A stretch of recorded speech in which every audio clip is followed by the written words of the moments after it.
इस सूत्र में काम क्रोध से मुक्त होने की वैज्ञानिक विधि की बात कही। इसे और भी ठीक से समझ लेना जरूरी है। इतना जानना पर्याप्त नहीं है कि काम क्रोध से मुक्त हो जाएंगे तो ब्रह्म में प्रवेश मिल जाएगा। इतना हम सब शायद जानते ही हैं। कैसे मुक्त हो जाएंगे, मेथडोलॉजी क्या है, विधि क्या है, वही महत्वपूर्ण है। कृष्ण ने कहा 3 बातें। एक, दोनों आंखों के ऊपर भ्रू मध्य में, भ्रुकुटी के बीच ध्यान को जो एकाग्र करे। दूसरा, नासिका से जाते हुए श्वास और आते हुए श्वास को जो सम कर ले।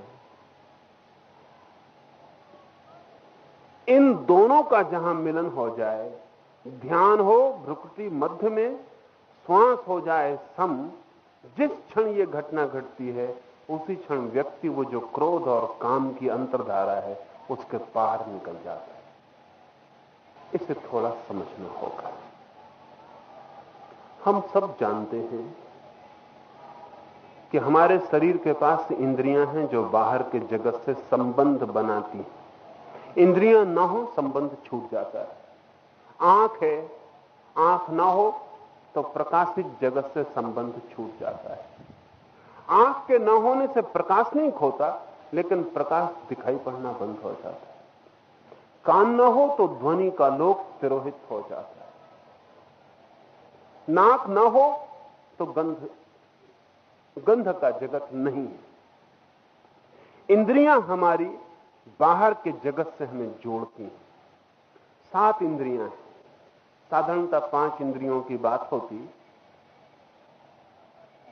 लेकिन 2 इंद्रियां साधारणतः बात नहीं होती, लेकिन अब विज्ञान स्वीकार करता है।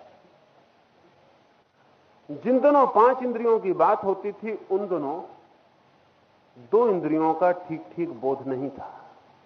कुछ जिन्हें समझ में और गहरी बात आई थी उन्होंने 6 इंद्रियों की बात की थी, लेकिन 7 इंद्रियों की बात पिछले 50 वर्षों में विज्ञान ने एक नई इंद्रिय को खोजा, तब से शुरू हुई। 7 ही इंद्रियां हैं। हमारे कान में 2 इंद्रियां हैं, एक नहीं। कान सुनता भी है और कान में वो हिस्सा भी है जो शरीर को संतुलित रखता है, बैलेंस रखता है। वो एक गुप्त इंद्रिय है जो कान में छिपी हुई है।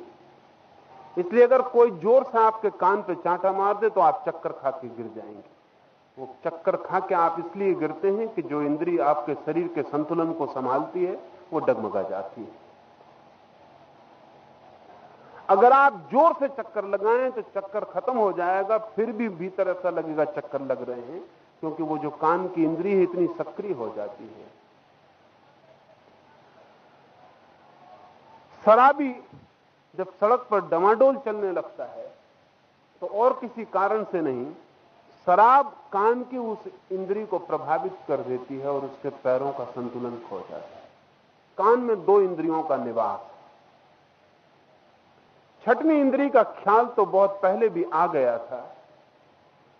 अंतःकरण, हृदय।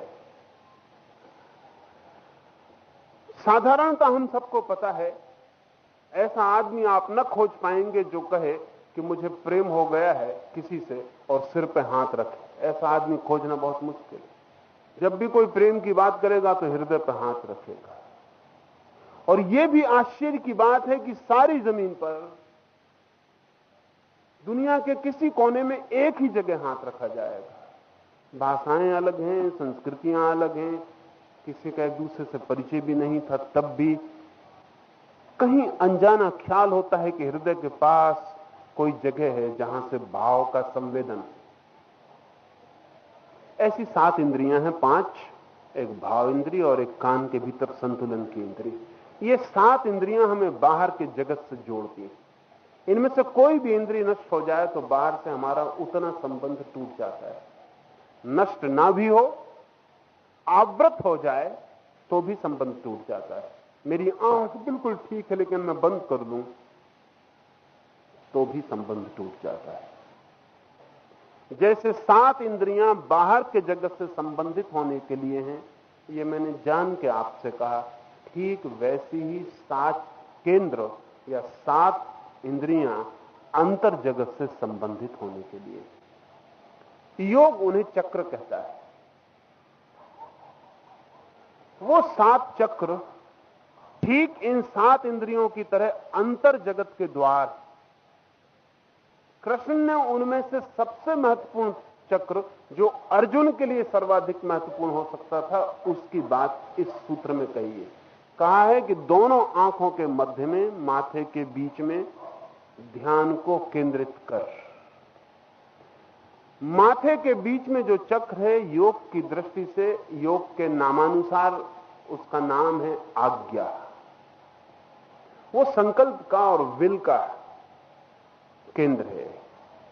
जिस व्यक्ति को भी अपने जीवन में संकल्प लाना है, उसे उस चक्र पर ध्यान करने से संकल्प की गति शुरू हो जाती है। संकल्प डायनेमिक हो जाता है, गतिमान हो जाता है। इस चक्र पर ध्यान करने वाले व्यक्ति की संकल्प की शक्ति अपराजेय हो जाती है। कृष्ण ने जान के अर्जुन से कहा है, ये विशेषकर अर्जुन के लिए कहा गया सूत्र है, क्योंकि क्षत्रिय के लिए ध्यान आज्ञा चक्र पर ही करने की व्यवस्था है। क्षत्रिय की सारी जीवन धारणा संकल्प की धारणा है, वही उसका सर्वाधिक विकसित हिस्सा है, उस पर ही वो ध्यान कर सकता है। इस चक्र पर ध्यान करने से क्या होगा, एक बात और ख्याल में ले लें तो समझ में आ सकेगी। आपके घर में आग लग गई हो, अभी कोई खबर देने आ जाए कि घर में आग लग गई, आप भागे, रास्ते पे कोई नमस्कार करेगा, आपकी आंख बराबर देखेगी, फिर भी आप नहीं देख पाएंगे। और कल वो आदमी मिलेगा और कहेगा कि कल क्या हो गया था, वदैवास भागे जाते थे, नमस्कार की उत्तर भी ना दिया। आप कहेंगे मुझे कुछ होश नहीं, मैं देख नहीं पाया। वो आदमी कहेगा आंख आपकी बिल्कुल मुझे देख रही थी, मैं बिल्कुल आंख के सामने था। आप कहेंगे जरूर आप आंख के सामने रहे होंगे, लेकिन मेरा ध्यान आंख पर नहीं था। शरीर की भी वही इंद्रिय काम करती है जिस पर ध्यान हो, नहीं तो काम नहीं करती।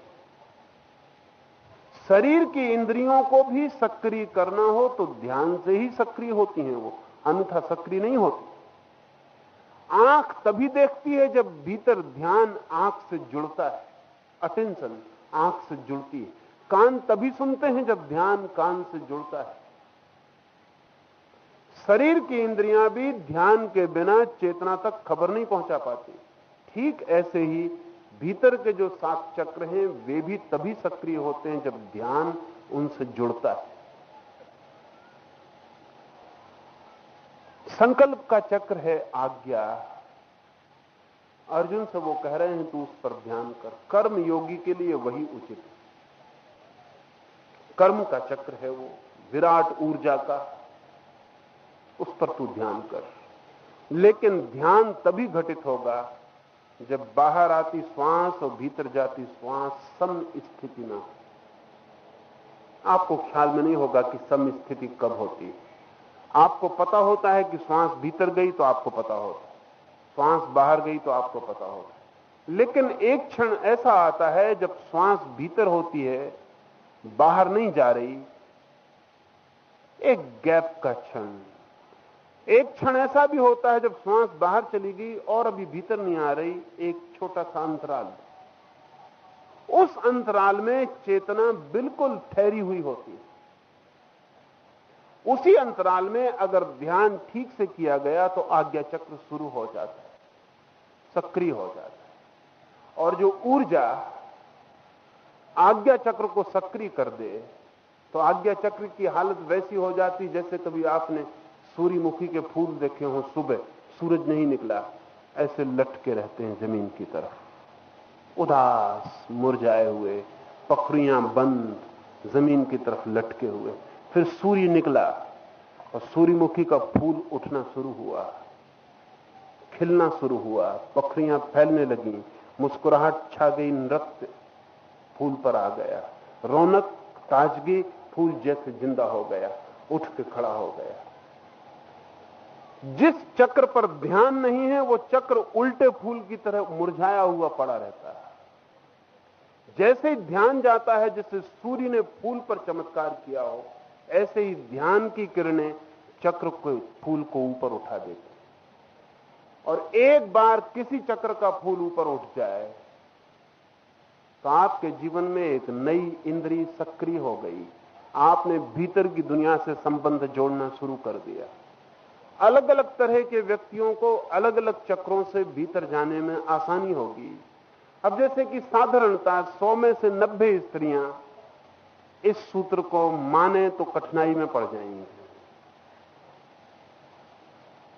स्त्रियों के लिए उचित होगा कि वो भ्रू मध्य पर कभी ध्यान न करें, हृदय पर ध्यान करें, नाभि पर ध्यान करें। स्त्री का व्यक्तित्व नॉन एग्रेसिव है, रिसेप्टिव है, ग्राहक, आक्रामक नहीं। जिनका व्यक्तित्व बहुत आक्रामक है वे ही, जैसा कि मैंने कहा छत्री के लिए कृष्ण ने कहा आज्ञा चक्र पर ध्यान करें। सभी पुरुषों के लिए भी उचित नहीं होगा कि आज्ञा चक्र पर ध्यान करें। जिसका व्यक्तित्व पॉजिटिवली एग्रेसिव है, जिसको पक्का पता है कि उसका आक्रमणशील उसका व्यक्तित्व है, वही आज्ञा चक्र पर प्रयोग करे तो उसकी ऊर्जा तत्काल अंतस्लोक से संबंधित हो जाएगी। जिसको लगता हो उसका व्यक्तित्व रिसेप्टिव है, ग्राहक, आक्रामक नहीं, वो किसी चीज को अपने में समा सकता है, हमला नहीं कर सकता। जैसे कि स्त्री का पूरा बायोलॉजिकल, पूरा जैविक व्यक्तित्व ग्राहक है, उसे गर्भ ग्रहण करना है, उसे चुपचाप कोई चीज अपने में समा के और बड़ी करनी। कि अगर कोई स्त्री आज्ञा चक्र पर प्रयोग करे तो 2 में से 1 घटना घटेगी, या तो वो सफल नहीं होगी, परेशान होगी, और अगर सफल हो गई तो उसकी स्तृणता कम होने लगेगी, वो नॉन रिसेप्टिव हो जाएगी, उसका प्रेम क्षीण होने लगेगा और उसमें पुरुषगत वृत्तियां प्रकट होने लगेंगी। अगर बहुत तीव्रता से इस पर प्रयोग किया जाए तो यह भी पूरी संभावना है कि उसमें पुरुष के लक्षण आने शुरू हो जाए। अगर कोई पुरुष हृदय के चक्र पर बहुत ध्यान करे तो उसमें स्त्री के लक्षण आने शुरू हो सकते हैं। रामकृष्ण ने 6 महीने तक इस तरह का प्रयोग किया और तब बड़ी अद्भुत घटना घटी, और वो घटना ये थी कि रामकृष्ण के स्तन बड़े हो गए, स्त्री। रामकृष्ण की आवाज स्त्रियों जैसी हो गई। और ये तो ठीक था, एक बहुत अद्भुत घटना घटी कि रामकृष्ण 6 महीने के प्रयोग के बाद मासिक धर्म उनको शुरू हो गया, मेंसेस शुरू हो गया। एक बहुत चमत्कार की बात थी, यह सोचा भी नहीं जा सकता था कि यह कैसे संभव है। लेकिन और जब इस प्रयोग को उन्होंने बंद किया तो कोई 2 साल धीरे धीरे धीरे धीरे लक्षण खोए, अन्यथा वो बढ़ते ही रहे, मुश्किल से खो सके। उनकी चाल स्त्रियों जैसी हो गई। हमारे व्यक्तित्व का जो निर्माण है वो हमारे चक्रों से संबंधित है, इसलिए प्रत्येक व्यक्ति को अलग अलग चक्रों की व्यवस्था है ध्यान करने के लिए। अर्जुन के लिए इसलिए मैंने स्पेसिफिकली आपको यह कह रहा हूं कि ये जो सूत्र है अर्जुन से कहा गया है। अर्जुन के व्यक्तित्व के लिए उचित है कि वो आज्ञा चक्र पर ध्यान को स्थिर कर ले, और ध्यान उसी समय प्रवेश कर जाएगा जब श्वास सम होती, न बाहर न भीतर, बीच में ठहरी होती। न तो आप ले रहे होते न छोड़ रहे होते। जब श्वास दोनों जगह नहीं होती, ठहरी होती है, उस क्षण आप करीब करीब उस हालत में होते हैं जैसी हालत में मृत्यु के समय होते हैं या जैसी हालत में जन्म के समय होते हैं। क्या आपको पता है कि अगर बच्चा न रोए जन्म के बाद तो चिंता फैल जाती है, चेष्टा की जाती उसे रुलाने की। क्या कारण है? मां के पेट में बच्चा श्वास नहीं लेता, सम रहता है। मां के पेट में बच्चे को श्वास लेने की जरूरत नहीं पड़ती, सम रहता है। जिस सम की बात कृष्ण कर रहे हैं, 9 महीने सम रहता है, न श्वास बाहर आती न भीतर जाती, श्वास चलती ही नहीं। इसलिए बच्चा पैदा होते से जो रोता है, चिल्लाता है, वो केवल श्वास का यंत्र काम करने की कोशिश कर रहा है और कुछ नहीं।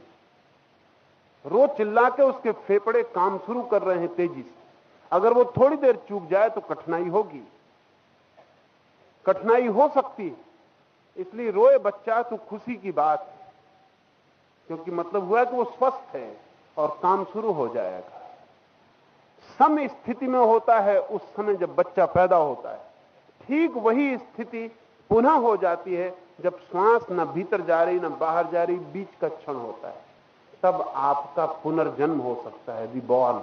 आप भीतर की तरफ यात्रा कर सकते हैं। मरते वक्त भी फिर वही सम स्थिति आ जाती है। 3 बार सम स्थिति आती है, जन्म के समय, मरते समय, समाधि के समय। जितनी बार समाधि आएगी उतनी बार सम स्थिति आएगी, लेकिन बस 3 वक्त सम स्थिति होती है, जबकि श्वास न बाहर न भीतर। इस स्थिति में क्यों चेतना भीतर जा सकती है? क्योंकि जैसे ही श्वास बाहर भीतर नहीं होती, जगत से सारा संबंध स्थिर हो जाता है, ठहर जाता है। अभी आप रूपांतरण कर सकते हैं। ये गियर बदलने का मौका है। न्यूट्रल में पहुंच गया गियर। आप गाड़ी चलाते हैं तो आप सीधे एक गियर से दूसरे गियर में नहीं बदल सकते, न्यूट्रल में डाल देते हैं गियर को पहले, फिर दूसरे गियर में बदलते हैं। अगर श्वास को आप गियर समझें, भीतर जाती श्वास जीवन की श्वास है, बाहर जाती श्वास मृत्यु की श्वास है। दोनों के बीच में न्यूट्रल गियर है, जहां सम, जहां ना भीतर न बाहर, अस्तित्व है, जहां न मृत्यु न जीवन। उसी क्षण में आपका रूपांतरण होता है। इसलिए कृष्ण 2 बातों पर जोर देते हैं। श्वास हो सम अर्जुन, और ध्यान तेरा भ्रू मध्य पर, आज्ञा चक्र पर हो, तो फूल ऊपर उठ जाएगा, केवल चक्र खुल जाएगा। और जैसे ही वो चक्र खुलेगा, वैसे ही तू अचानक पाएगा कि वो सारी शक्ति जो पहले काम बनती थी, क्रोध बनती थी, वो सारी की सारी शक्ति आज्ञा चक्र पी गया। वो सारी शक्ति संकल्प बन गई। इसलिए ध्यान रखें, अगर आप बहुत क्रोधी हैं या बहुत कामी हैं, तो एक लिहाज से दुर्भाग्य है, लेकिन एक लिहाज से सौभाग्य भी है। क्योंकि इस जगत में जो बहुत कामी हैं और बहुत क्रोधी हैं, वे ही बड़े संकल्पवान हो सकते हैं। दुर्भाग्य है कि काम और क्रोध आपको परेशान करेंगे। सौभाग्य है कि अगर आप ध्यान कर लें तो आपके पास जितना संकल्प होगा उतना उन लोगों के पास नहीं होगा जिनके पास न काम है न क्रोध। इसलिए इस जगत में जिन लोगों ने बहुत महान शक्ति पाई, वे ही लोग हैं जो बहुत कामी थे, बहुत सेक्सुअल थे। ये बहुत हैरानी की बात है। इस जगत में जो लोग बहुत महान ऊर्जा को उपलब्ध हुए, वे ही लोग हैं जो ओवर सेक्सुअल थे, साधारण रूप से कामी नहीं थे, बहुत कामी थे। लेकिन जब शक्ति बदली तो यही बड़ी शक्ति जो काम में प्रकट होती थी, संकल्प बन गई। अर्जुन अगर रूपांतरित हो जाए तो जैसा महाक्षत्रिय है वो बाहर के जगत में, ऐसा ही भीतर के जगत में महावीर हो जाएगा। इतनी ही ऊर्जा जो क्रोध और काम में बहती है, संकल्प को मिल जाए तो संकल्प महान होगा।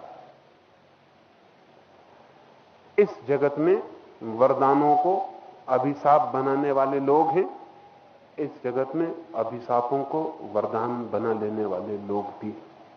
अगर काम क्रोध बहुत हो तो भी परमात्मा को धन्यवाद देना कि शक्ति पास में, अब रूपांतरित करना अपने हाथ में। काम क्रोध बिल्कुल ना हो तो बहुत कठिनाई है, बहुत कठिनाई। शक्ति ही पास में नहीं, रूपांतरित क्या होगा। इसलिए काम क्रोध बहुत होने से परेशान ना हो जाना, सिर्फ विचार मग्न होना। और काम क्रोध को रूपांतरित करने की बहुत वैज्ञानिक विधि कहनी चाहिए, जितनी वैज्ञानिक हो सकती है उतनी कृष्ण ने कही है। श्वास सम, ध्यान आज्ञा पर, इसका अभ्यास करते रहे। धीरे धीरे धीरे धीरे जो मैंने कहा है वो आपके ख्याल में आना शुरू हो जाए। धीरे धीरे एक दिन वो आ जाएगा कि भीतर की सारी ऊर्जा रूपांतरित हो जाएगी। ऐसा भी नहीं है कि लोग मुझसे पूछते हैं कि अगर ऐसा हो गया कि सारा क्रोध खो गया, सारा काम खो गया, सारी ऊर्जा संकल्प बन गई, तो इस जगत में जिएंगे कैसे? इस जगत में क्रोध की भी कभी जरूरत पड़ती, निश्चित पड़ती। लेकिन ऐसा व्यक्ति भी क्रोध कर सकता है, पर ऐसा व्यक्ति क्रोधित नहीं होता। ऐसा व्यक्ति क्रोध कर सकता है, लेकिन ऐसा व्यक्ति क्रोधित नहीं होता। ऐसा व्यक्ति क्रोध का भी उपयोग कर सकता है, लेकिन वो उपयोग है जैसे आप अपने हाथ को ऊपर उठाते हैं, नीचे उठाते हैं। ये बीमारी नहीं है, लेकिन हाथ ऊपर नीचे होने लगे और आप कहें कि मैं रोकने में असमर्थ हूं, ये तो होता ही रहता है, ये मेरे बस के बाहर है, तब बीमारी है। क्रोध उपयोग किया जा सकता है, लेकिन केवल वे ही उपयोग कर सकते हैं जो क्रोध के बाहर। हमारा तो क्रोध ही उपयोग करता है, हम क्रोध का उपयोग नहीं करते। हमारे ऊपर तो हमारी इंद्रियां ही हावी हो जाती। क्या काम का उपयोग नहीं हो सकता? इस मुल्क ने तो बहुत वैज्ञानिक प्रयोग किए इस दिशा में भी। बहुत सैकड़ों वर्षों तक अगर किसी को पुत्र ना हो तो ऋषि मुनि से भी पुत्र मांगा जा सकता था अपनी पत्नी के लिए। ऋषि मुनि से भी प्रार्थना की जा सकती थी कि एक पुत्र दान दे दो। बहुत हैरानी की बात है, जब पश्चिम के लोगों को पहली दफा पता चला तो उन्होंने कहा कैसे अजीब लोग रहे हो। पहली तो बात कि वो ऋषि मुनि, वो क्या संभोग के लिए राजी हुए होंगे? और दूसरी बात, ये कैसा अनैतिक कृत्य कि कोई आदमी अपनी पत्नी के लिए पुत्र मांगने जाए। उनकी समझ के बाहर पड़ी बात।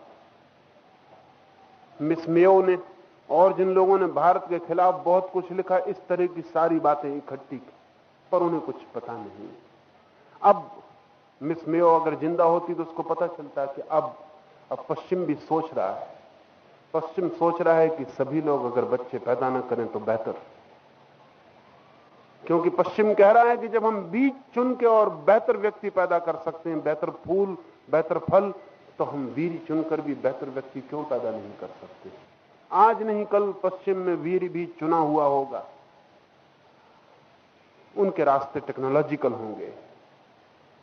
लेकिन एक ऋषि के पास जाके कोई प्रार्थना करे तो ऋषि का तो काम विसर्जित हो गया है।